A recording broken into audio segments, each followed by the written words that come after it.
मतदान के बाद एग्जिट पोल में बीजेपी की जीत देख आम आदमी पार्टी के नेता जो कर रहे थे उसका खुलासा हो गया है। दर्शकों, आम आदमी पार्टी की हालत खराब हो चुकी है। जैसा कि पहले से ही अनुमान था कि इस बार दिल्ली की लड़ाई त्रिकोणीय है, जिसका सीधा फायदा बीजेपी को मिल सकता है।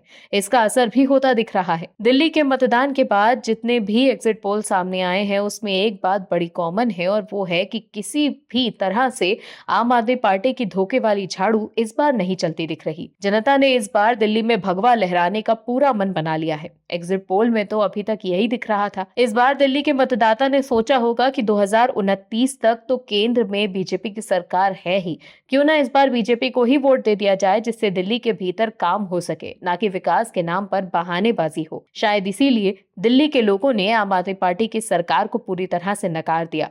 लेकिन जैसे ही एग्जिट पोल सामने आए, आम आदमी पार्टी कहने लगी कि हमेशा एग्जिट पोल आम आदमी पार्टी के खिलाफ ही होते हैं। आम आदमी पार्टी के नेताओं का कहना है कि इससे पहले जब 2 बार दिल्ली में आम आदमी पार्टी की प्रचंड जीत हुई, तब भी एग्जिट पोल गलत साबित हुए थे। लेकिन आपको आज हम बताते हैं कि दिल्ली के पिछले एग्जिट पोल्स ने क्या कुछ कहा था। हम अपनी इस रिपोर्ट में बताने वाले हैं कि आखिर एग्जिट पोल्स क्या हमेशा से ही गलत हुए हैं दिल्ली में, या फिर वाकई में आम आदमी पार्टी की सरकार और अरविंद केजरीवाल फंस गई है इस बार। चलिए बताते हैं आपको इस रिपोर्ट में। दर्शकों, इस बार दिल्ली में मतदान के बाद जितने भी एग्जिट पोल आए, सबने कह दिया कि दिल्ली के भीतर भगवा लहराने वाला है। तमाम सभी एग्जिट पोल्स ने ये कहा कि बीजेपी को 38 से 60 तक की सीटें मिल सकती हैं, वहीं आम आदमी पार्टी को 25 से 40 मिल सकती हैं। लेकिन आम आदमी पार्टी का कहना है कि ये आंकड़े गलत हैं और आम आदमी पार्टी के फेवर में कभी भी एग्जिट पोल नहीं होते। लेकिन हम आपको बताते हैं कि 2020 में एग्जिट पोल में क्या कुछ हुआ था। 2020-2015 के ज्यादातर एग्जिट पोल्स में आम आदमी पार्टी को बम्पर सीटों का अनुमान जताया गया था।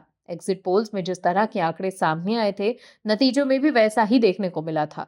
उस समय सभी एग्जिट पोल्स ने दिल्ली में केजरीवाल की सरकार बनने का दावा किया था। पिछले चुनावों पर नजर डाली जाए तो 2020 के दिल्ली विधानसभा चुनाव में आम आदमी पार्टी ने जीत दर्ज की थी। उस समय आए एग्जिट पोल्स के ज्यादातर नतीजों में आम आदमी पार्टी को जीत का अनुमान जताया गया था। 2020 चुनाव में टाइम्स नाउ के एग्जिट पोल में आम आदमी पार्टी को 47, बीजेपी को 23 का दावा मिला था। एबीपी न्यूज सी वोटर के सर्वे में आम आदमी पार्टी को 56 सीटें, बीजेपी को 12 सीट और कांग्रेस को 2 सीटों का अनुमान जताया गया था। इंडिया न्यूज नेशन के एग्जिट पोल में आम आदमी पार्टी को 55, बीजेपी को 14, कांग्रेस को 1 सीट का अनुमान मिला था। अब बात 2015 की करते हैं। साल 2015 के दिल्ली चुनाव की बात करें तो उस समय ज्यादातर एग्जिट पोल्स ने आम आदमी पार्टी को बढ़त के आसार दिखाए थे। इन एग्जिट पोल्स में आम आदमी पार्टी को बहुमत पाने का अनुमान जताया गया था।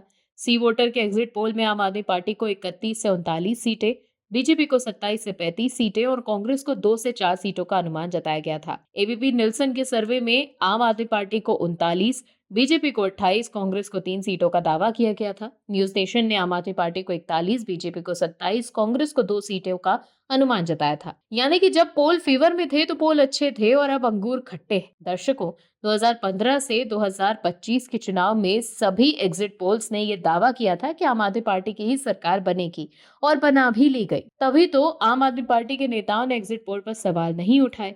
लेकिन इस बार एग्जिट पोल बीजेपी के पक्ष में है, तो आम आदमी पार्टी के नेता अपने मन को बहलाने के लिए इस पर सवाल उठा रहे हैं। Bureau report, MH news. आप दर्शकों से विनम्र निवेदन है कि चैनल को सब्सक्राइब जरूर करें